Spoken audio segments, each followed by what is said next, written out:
et que t'as la vraie motivation, parce que tu veux plus de thunes, parce que tu veux, je sais pas, ton business, parce que tu veux toucher plus de gens, parce que tu veux apprendre des meilleurs, parce que tu veux vivre au top. Maintenant, comment faire pour parler l'anglais? Là, c'est la partie un petit peu plus délicate parce que maintenant, il faut passer à l'action, mais c'est quand même plus simple que ce qu'on peut s'imaginer parce que déjà, de 1, l'anglais, c'est sûrement la langue la plus simple qui existe. D'un point de vue vocabulaire, c'est grave facile. D'un point de vue conjugaison, comparé à la France, mais c'est genre n'importe quoi. C'est n'importe quoi, ok? Nous, on a des AI, AIS, EZ, AIENT, ONS, ONT, blablabli, blablabla. C'est pour ça que c'est très très rare les gens qui écrivent sans faute d'orthographe aucune en France, tu vois, parce que c'est compliqué. En anglais, c'est super simple. Donc ça, c'est bien parce qu'à écrire, c'est super simple aussi.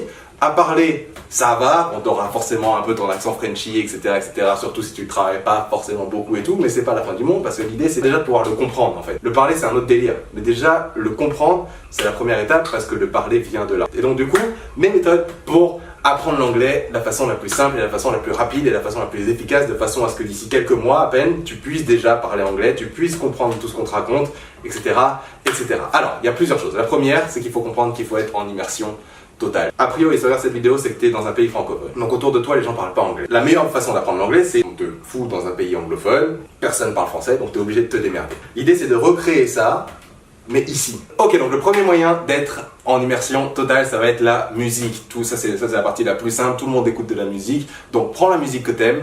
Prends de la musique en anglais, évidemment. Je parle pas de la musique francophone, parce que du coup, ça servirait à rien pour cet exercice.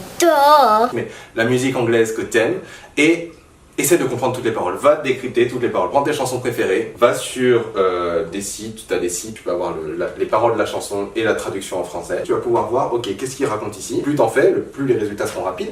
Donc plein de chansons, tu les regardes, tu les traduis, tu essaies de comprendre, tu dissèques un petit peu tout ça, tu apprends le vocabulaire au fur et à mesure que tu le fais. Ça va résoudre quoi? Ça va résoudre le problème du vocabulaire, ça va résoudre le problème de l'accent aussi, parce que du coup tu entends comme la personne le chante. Ça va résoudre des problèmes d'expression aussi, parce que du coup, en général, il y a des expressions qu'ils utilisent, des expressions anglophones qu'on n'a pas forcément en France. Par exemple, l'expression du j'ai d'autres chats à fouetter, ok, en français.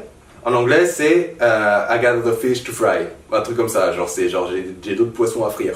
C'est le genre de truc que tu vas apprendre quand tu vas le faire au fur et à mesure, tu vois, genre là c'est des poissons à frire, ici c'est des chats à fouetter, et au final c'est la même chose, mais si tu devais traduire littéralement, tu comprendrais rien à ce qu'il veut dire parce que justement c'est une expression. Et donc du coup, le fait de comprendre une chanson, ça va te permettre aussi d'apprendre pas mal d'expressions qui du coup ensuite tu pourras trouver leur traduction en français, etc., etc. Mais bon bref, première étape, la musique, illimitée. Tu y vas à fond, tu prends tes musiques préférées, tu les traduis. Évidemment dans les musiques, parfois volontairement ils vont faire des erreurs de conjugaison, etc.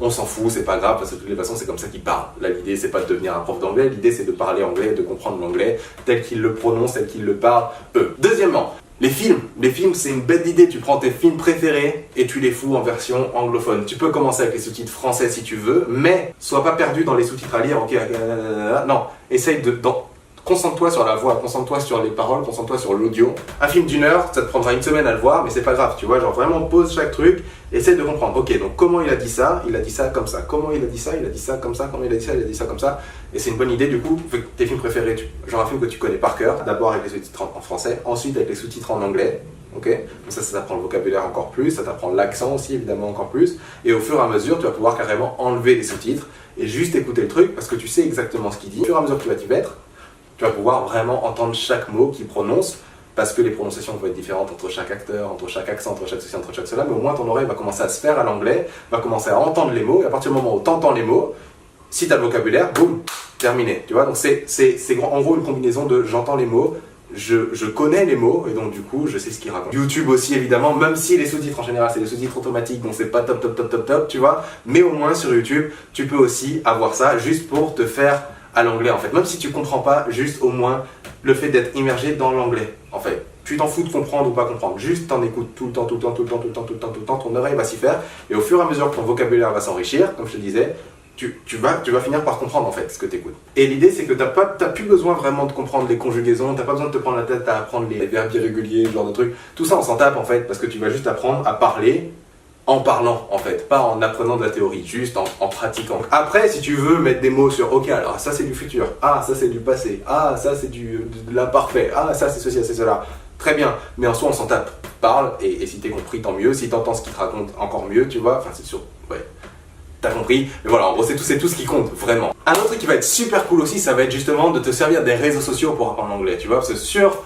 Instagram, sur Facebook, sur YouTube, tout ça, tu peux aller voir des gens que t'aimes bien, genre des stars américaines et anglophones et peu importe, tu vois.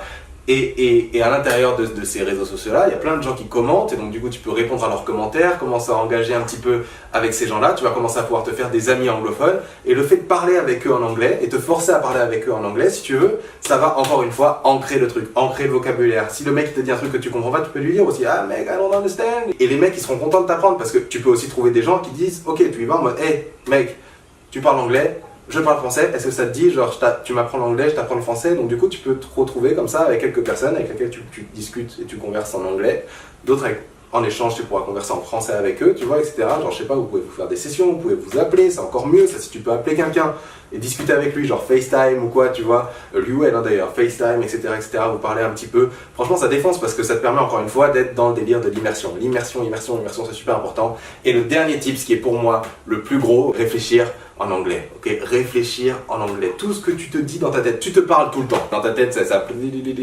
À chaque fois que tu te parles, ou à chaque fois que tu dis quelque chose, ou à chaque fois que tu vas chercher, putain, merde, il est où mon téléphone? Comment je dirais ça en anglais?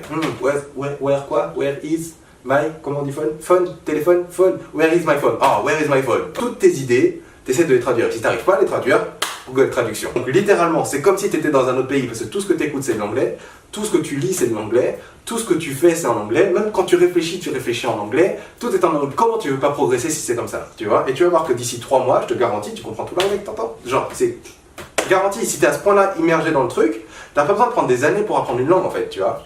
Et ça c'est balèze parce qu'à partir du moment où même quand tu comprends, t'as pas besoin de le parler, mais à partir du moment où tu le comprends, tu t'ouvres la porte à plein d'opportunités en business, plein d'opportunités dans ta vie tout simplement en fait. Et c'est pour ça que pour moi l'anglais c'est super, méga, giga important. Donc voilà pour tous mes tips, j'espère que cette vidéo t'a plu. Si c'est le cas, n'hésite pas à t'abonner, n'hésite pas à mettre un gros pouce bleu, n'hésite pas à me dire en commentaire ce que t'en penses. Et on se retrouve pour la prochaine vidéo. Peace tout le monde, ciao.